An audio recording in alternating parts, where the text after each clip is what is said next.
Mesdames, Messieurs, bonjour et très heureux de vous retrouver dans cette édition. Voici le sommaire. Abandonné sur le triste sort depuis plus de 2 mois.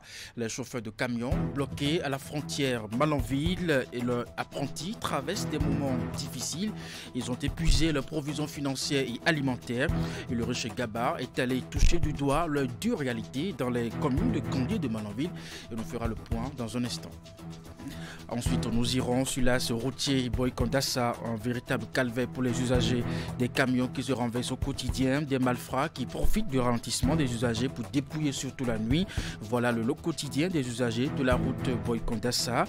Malgré les travaux provisoires, la dégradation très avancée de la voie continue de faire des victimes. Et puis enfin, démarré depuis le 13 octobre 2023 à Porte-Nouveau, la caravane initiée dans le cadre de la célébration de la Journée internationale de la fille, édition 2023, est arrivé à Natitengu, comme dans les autres localités parcourues. L'initiative de l'UNICEF Bénin, en partenariat avec le ministère des Affaires sociales et de la microfinance, a permis de réunir les filles de la cité de Nanto autour des ateliers éducatifs et culturels. Et voilà pour vous le sommaire de cette édition. À nouveau bonjour et bienvenue si vous nous rejoignez. Des camions qui se renversent au quotidien en voulant éviter des trous, des malfrats qui justement profitent du ralentissement des usagers pour dépouiller surtout la nuit. Voilà le lot quotidien des usagers de la route Boy-Kondassa. Bien que le gouvernement tente d'adoucir les peines des usagers de cette route par des travaux provisoires, la dégradation très avancée de la voie continue de faire des victimes. Une de nos équipes de reportage nous fait le point de la situation. Voici le reportage.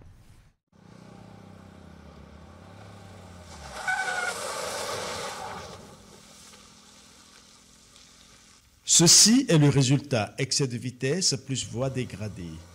C'est ainsi que beaucoup de chauffeurs perdent souvent le contrôle de leur voiture sur l'axe Boy-Kondassa. La défectuosité de la voie est un véritable cauchemar pour tous les usagers.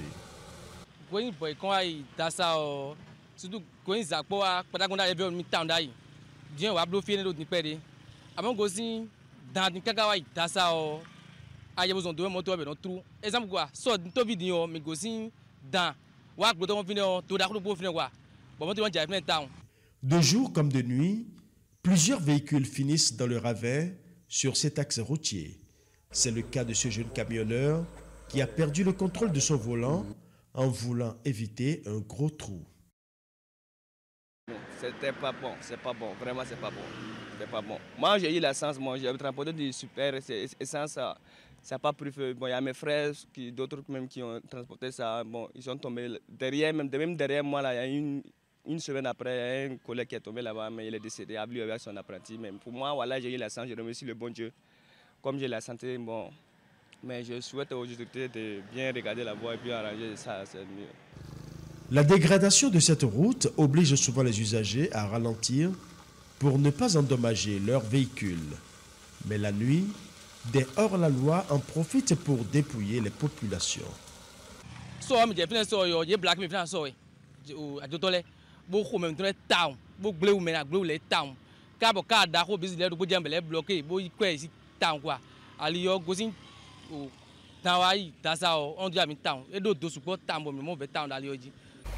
L'axe Boy-Kondassa est aujourd'hui l'un des plus redoutés des transporteurs. Mais de sources officielles, la douleur des usagers et des riverains sera bientôt conjuguée au passé, puisque le nouveau compact du Millennium Challenge Compte, signé entre le Bénin et les États-Unis d'Amérique, prend en compte la réhabilitation, sinon la reconstruction complète de cette route. Et c'est un reportage de Ulrich Gabar, Henri Ganti, organisé par la société WAX en partenariat avec le ministère du Cadre de vie, du développement durable. Un concours de dictée dénommé Dictée solidaire s'est déroulé ce samedi à Cotonou. L'initiative dont le but est de soutenir une cause noble s'intéresse pour sa première édition à la lutte contre la drépanocytose. On prépare à cette compétition aussi bien des enfants, mais aussi des jeunes, des adultes. Suivez le point dans ce reportage. La photo. À l'issue de ce concours dénommé Dictée solidaire, les lauréats repartent avec différents prix dans leurs catégories respectives. Des trophées, des ordinateurs pour certains, des bons de voyage et un abonnement à l'Institut français pour d'autres. Eh bien déjà je suis très contente. Il faut dire que je m'y attendais pas parce que j'ai vu qu'il y avait du niveau. Mais en même temps je savais que j'avais ma place ici. J'étais stressé avant l'annonce du résultat. Quand j'ai entendu mon numéro, franchement c'était une grande joie, aussi une fierté pour moi. La dictée a pour titre « Que d'attentes à nourrir ». Il s'agit d'un exercice qui requiert des compétences en français, comme l'indique sa dénomination. Ce concours de dictée est une action de solidarité visant à accompagner le programme de lutte contre la drépanocytose au Bénin. Les fautes de français, lorsque nous écrivons, sont légion et commencent à devenir normales. Ça ne dérange plus personne. On a besoin de faire ce petit geste qui consiste à dire non, c'est notre langue de travail. Tâchons d'utiliser cette langue de travail de la meilleure des manières qu'il faut. La deuxième raison, la raison pour laquelle elle est appelée dictée solidaire, c'est parce que nous avons décidé qu'à chaque fois que nous organiserons la dictée solidaire, et c'est la première édition, il y en aura d'autres, nous choisirons une cause et nous accompagnerons cette cause pour la mettre au firmament. La cause que nous avons choisie cette année, c'est la lutte contre la drépanocytose au Bénin. L'individualisme nourrit la peur, la solidarité nourrit l'espoir. C'est sur ces mots de Adil Bespari que je voudrais, au nom de l'association de lutte contre la drépanocytose au Bénin, exprimer toutes nos gratitudes pour la bonne action que vous êtes en train de faire.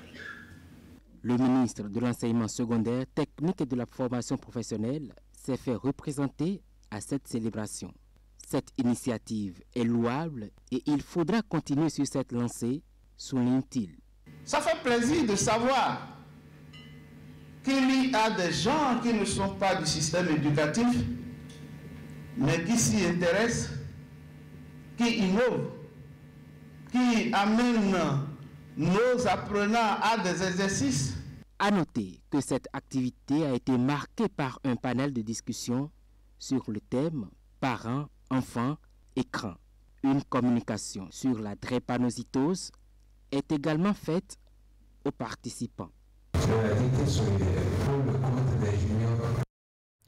Je vous l'annonçais en titre, démarré depuis le 13 octobre 2023 à Porte-Nouveau, la caravane initiée dans le cadre de la célébration de la Journée internationale de la fille, édition 2023, est arrivée à Nati Tengou. Comme dans les autres localités parcourues, l'initiative de l'UNICEF en partenariat avec le ministère des Affaires sociales de la microfinance a permis de réunir des filles de la cité de Nanto autour des ateliers éducatifs et culturels, focus group et autres. Voici le reportage de Régis Hippolyte Agossou. Investir dans les droits des filles, leur leadership et bien-être, voilà le thème qui accompagne cette caravane nationale de l'UNICEF en partenariat avec le ministère des Affaires sociales et de la microfinance, dénommée Wendia Gabi pour célébrer la Journée internationale de la fille.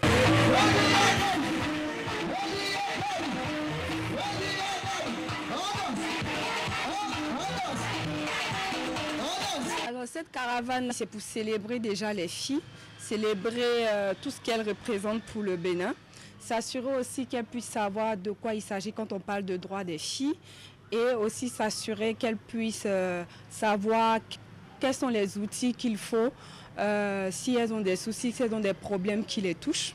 Et aussi leur dire qu'on est là pour elles et qu'on est là avec elles. Ce vendredi 20 octobre, en effet, les rues de Nati Tengou ont été visitées par cette caravane au cours de laquelle des messages en langue ont été lancés aux populations en faveur des droits des filles.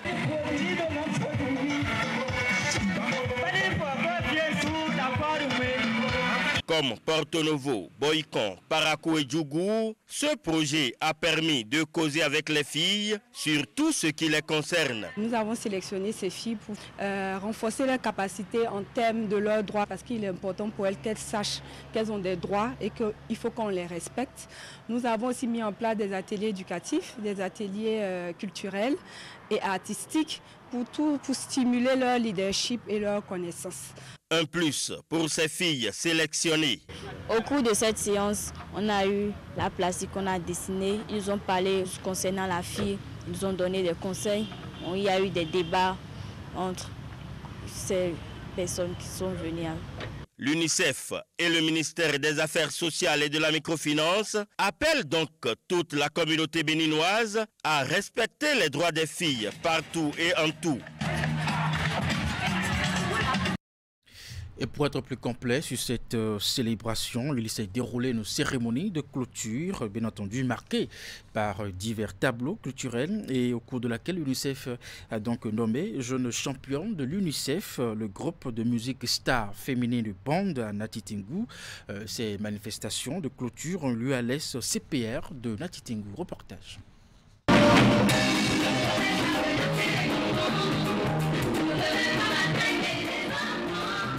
Concert animé par le groupe de filles, la Star Féminine Band de Natitingou, pour clôturer la caravane Wendia Gabi, démarré le 13 octobre dernier à Porto Novo et ainsi commémorer en différé la Journée internationale de la fille, édition de 2023.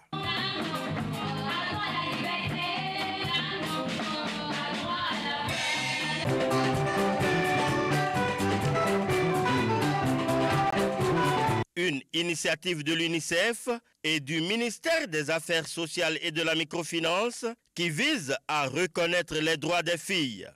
Nous sommes ici aujourd'hui pour célébrer la Journée internationale de la fille, bien que de façon différée. Une journée dédiée à la reconnaissance des droits des filles partout dans le monde. La caravane Wendia Gabi a été notre moyen de contribuer à relever ce défi. Au nom de l'UNICEF Bénin, je tiens à remercier tous les participants, les communautés locales et bien sûr les filles qui ont fait de cette caravane un succès retentissant. Un succès que salue autorités communales et départementales qui invitent à soutenir les filles à tout point de vue. Je voudrais nous inviter à ménager la fille, surtout la jeune fille, à la soutenir pour qu'elle grandisse dans la dignité et la responsabilité. À travers l'UNICEF, je voudrais saluer la contribution de toutes les ONG.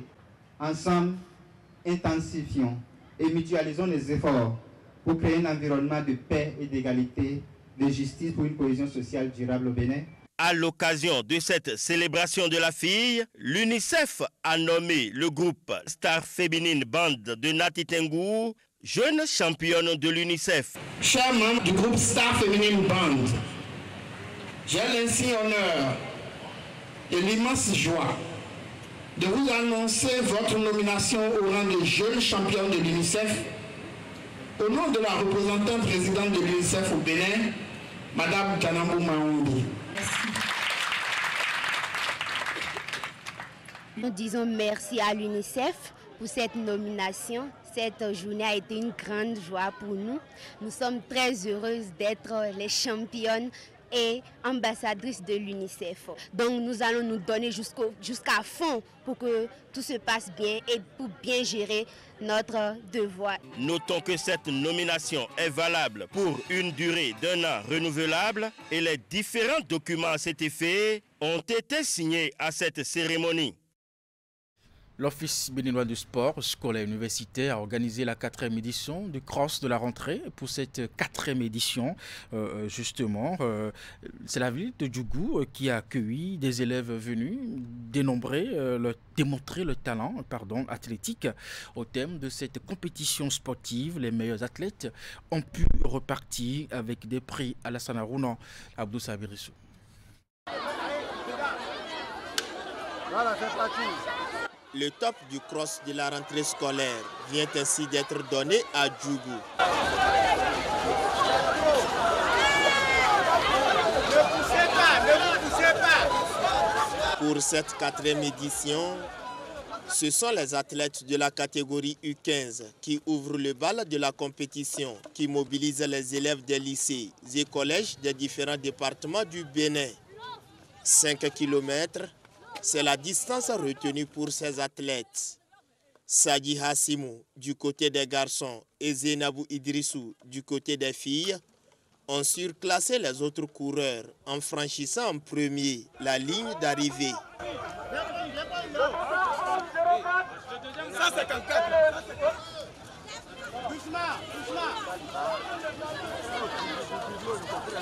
Après les U15, c'est le tour des U17 de rivaliser d'ardeur et d'endurance sur une distance de 7 km.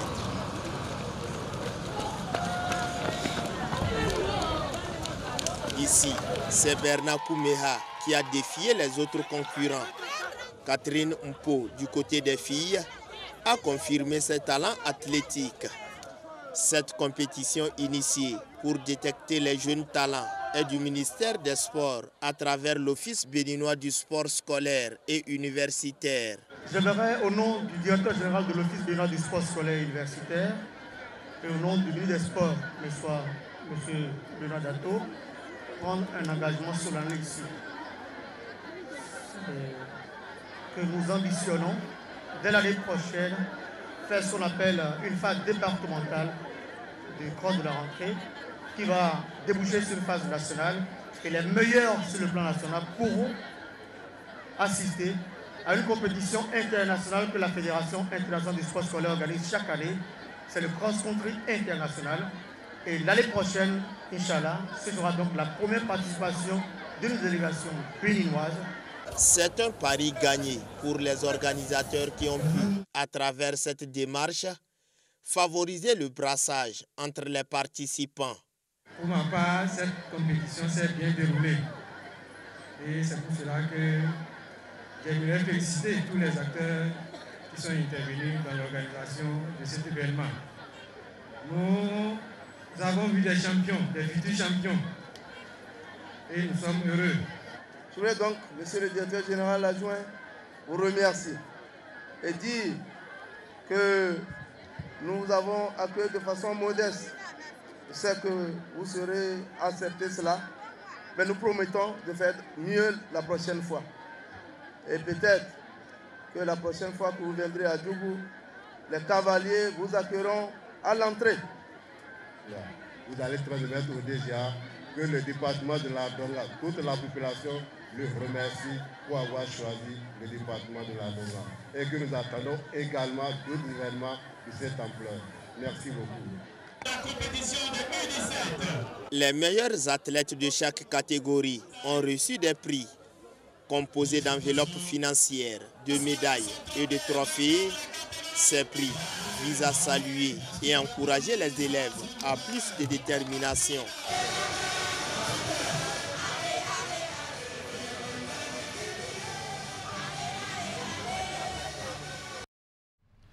Dans la suite de cette édition, je vous l'annoncer en titre, abandonnés sur le triste sort. Depuis plus de 2 mois, les chauffeurs de camions bloqués à la frontière de Malanville et leurs apprentis traversent des moments compliqués. Ils ont épuisé leurs provisions financières et alimentaires. Ils appellent, bien entendu, les bonnes volontés au secours. Une de nos équipes est allée toucher du doigt leur dure réalité dans les communes de Candigé et de Malanville. Voici comment vivent ces camionneurs au bord de la route et sur certains parcs. C'est un reportage signé Ulrich Gaba, Henri Ganti. Sous le camion, ces jeunes conducteurs préparent le repas de midi. C'est le seul repas du jour puisqu'ils sont en mode récession économique.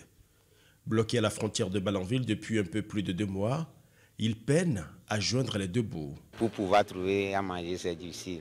Trouver de l'eau même, la pompe qui était ici s'est gâtée, donc on va en ville pour chercher l'eau. On marche plus de 30 minutes avant de trouver l'eau. Pour la sécurité des marchandises, comme ceci-là que tu vois, Abdel Fattah, elle fait une fada là-bas là, jusqu'à 3 heures, on va le donner à taille. Comme il y a trop de voleurs, 13 heures pile, on peut te voler. Même maintenant, on est ici, on peut te voler là-bas. L'endroit là, c'est pas bon. La plupart du temps, on dort sur les bases. Si la pluie arrive, on rentre dans les cabines. S'il n'y a pas de pluie, on dort sur les bases. C'est parce que Escode, on ne peut pas ouvrir et regarder comment ça y est. Mais des fois, tu viens ici, là, si la pluie a tombé, et on va trouver le riz, les choses, et ça sent. Pour la plupart originaires du Bénin, du Togo, du Ghana et du Niger, ces chauffeurs de camions se sentent oubliés et abandonnés. Sans provisions et sans argent, ils sont obligés de faire de petits jobs sur place pour survivre.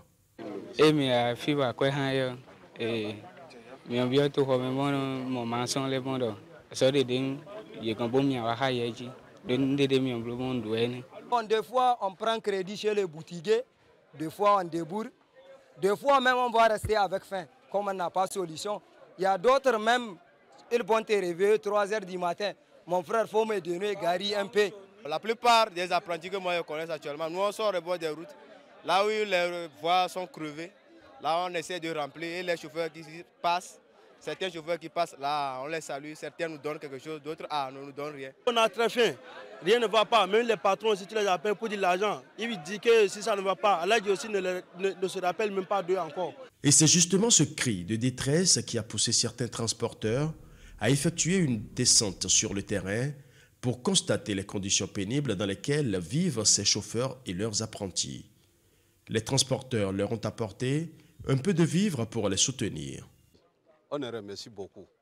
Nous aussi, on est ici, on est en train de prier, demander à Dieu que notre frère n'a qu'à faire effort, qu'ils vont ouvrir la frontière.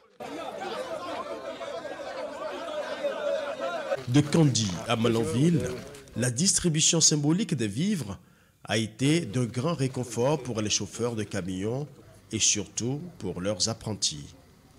Une opération de distribution qui n'a pas été une partie de jeu pour les donateurs.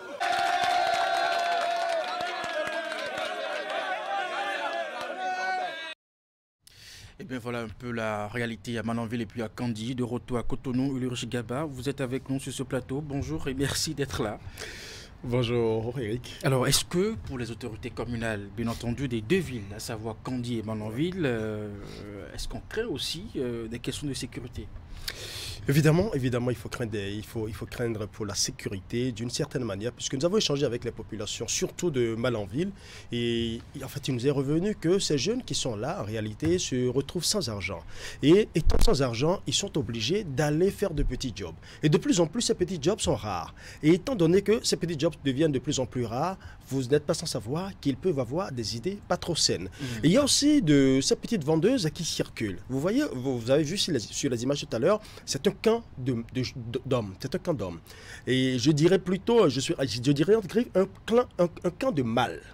Ces petites vendeuses tout autour qui circulent parce qu'elles doivent vendre, elles cherchent de la clientèle et tout ça, il faut aussi craindre d'autres choses que vous imaginez. Absolument. Donc quand vous voyez tous ces facteurs, quand vous mettez tous ces facteurs ensemble, des gens qui sont déjà affamés, des gens qui n'ont pas d'argent et qu'il n'y a pas un suivi réel de ce côté sécuritaire, on peut craindre effectivement pour les populations. Donc c'est vraiment un véritable problème, une véritable bombe à retardement qui est là au niveau de Malanville. Alors ils attendent tous l'ouverture des frontières, mais dans le contexte actuel, rien n'est moins sûr et les jours à venir seront encore plus compliqués certainement.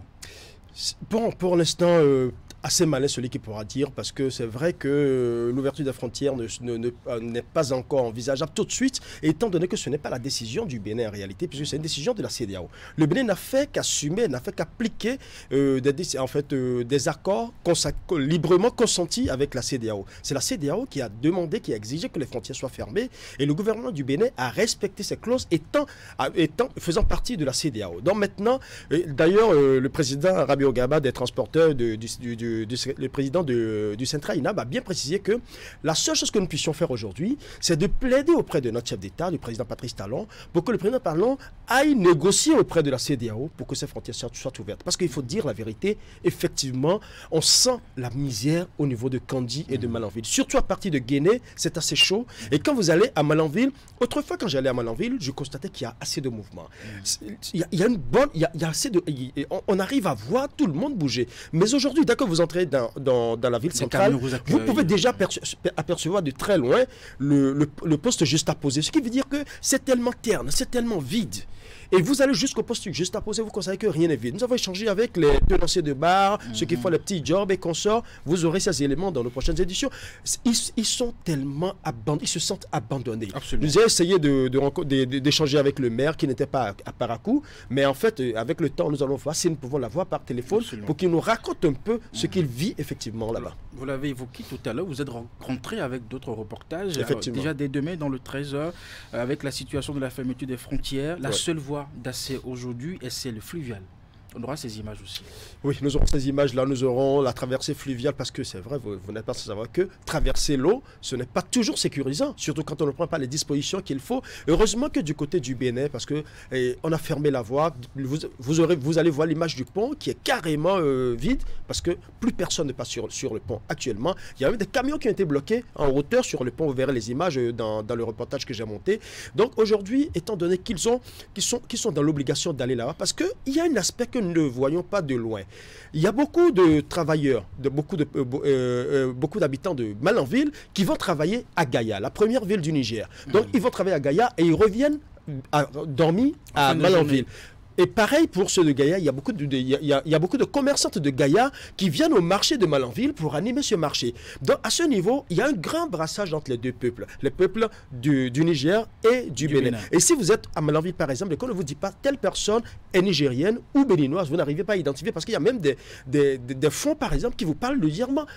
Très bien et correctement. Donc ça veut dire qu'il y a un bon mélange. Mais maintenant, aujourd'hui, ils n'ont qu'une seule voie, la voie fluviale. Bon, maintenant, nos autorités essaient quand même de les accompagner dans la mesure du possible, mais ça reste toujours risqué. Parfait. Merci à vous, Ulrich Gaba. Le reportage à suivre demain dans le 13h, traversée fluviale à la frontière. Prenez donc le rendez-vous dans la suite de cette édition en Parlons Sport. Le championnat amateur senior de handball a connu son épilogue ce samedi, organisé chaque année par la Fédération béninoise de handball.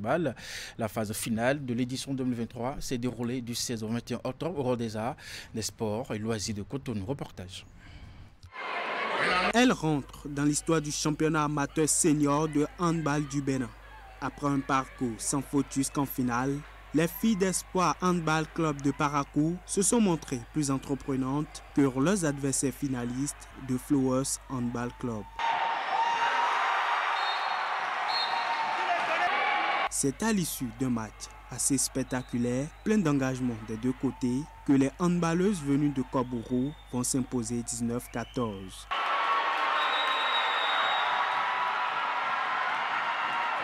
Si sur ces visages des vice-championnes, l'on peut lire de la déception, elles n'ont tout de même pas démérité. Nous sommes vraiment contents. Ça n'a pas été facile, mais malgré ça, on est arrivé. Je suis très heureux par rapport à la prestation de mes joueuses. Il n'y a pas de match facile handball. Tous les matchs et tous les matchs ne sont pas les mêmes. Donc, tous se jouent de façon tactique. Donc, on a su quand même contrer les défensives de l'équipe adverse. C'est ça qui a abouti à ce résultat. Chez les hommes, l'ultime rencontre de cette édition a été meublée de retournements de situation, de moments de perte de confiance et de panique.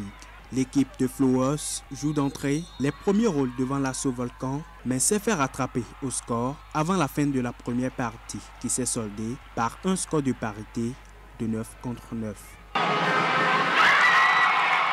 De retour de la pause, les jeunes de l'équipe de l'assaut Volcan reviennent avec de la confiance et toute la concentration qu'il fallait pour tenir jusqu'au coup de sifflet final. Ils s'imposent 23-18 avec la manière. Il faut souligner que c'est une équipe qu'on avait déjà rencontrée lors de cette phase finale, pendant les matchs de poule. Ils nous ont gagné un but d'écart à cause d'un certain nombre de ratés. Et là, au cours du tournoi, on a essayé de nettoyer ces ratés. À l'entame du match, on a joué voir quelles sont les tactiques qui vont corriger, qui vont amener de nouveau. Et on a remarqué que rien n'a été de nouveau chez eux. Alors de la mi-temps, on a mis les tactiques qu'il faut. Ce qu'on a mis en réserve, on a injecté et ça a payé. Le comité d'organisation de l'édition 2023 du championnat amateur senior de handball se réjouit de la réussite de la compétition. De satisfaction parce qu'on a assisté à une très belle compétition et puis le niveau était vraiment très élevé. Donc je crois qu'on est entièrement satisfait de cette phase finale. L'année dernière, on n'avait pas la version féminine, mais cette année, elles sont venues. Le niveau était acceptable. Le niveau était vraiment acceptable. Et puis on a vu que dans toutes les zones, les équipes s'équivalent. Donc c'est des motifs de satisfaction également. La Confédération africaine de handball, qui célèbre ses 50 ans, a profité de l'occasion pour distinguer le président de la Fédération béninoise de handball, Sidikou Karimou. Chez les hommes comme chez les dames, la troisième meilleure équipe et la vice-championne ont reçu des médailles selon leurs rangs respectifs, tandis que la championne, outre les médailles, est repartie avec un trophée.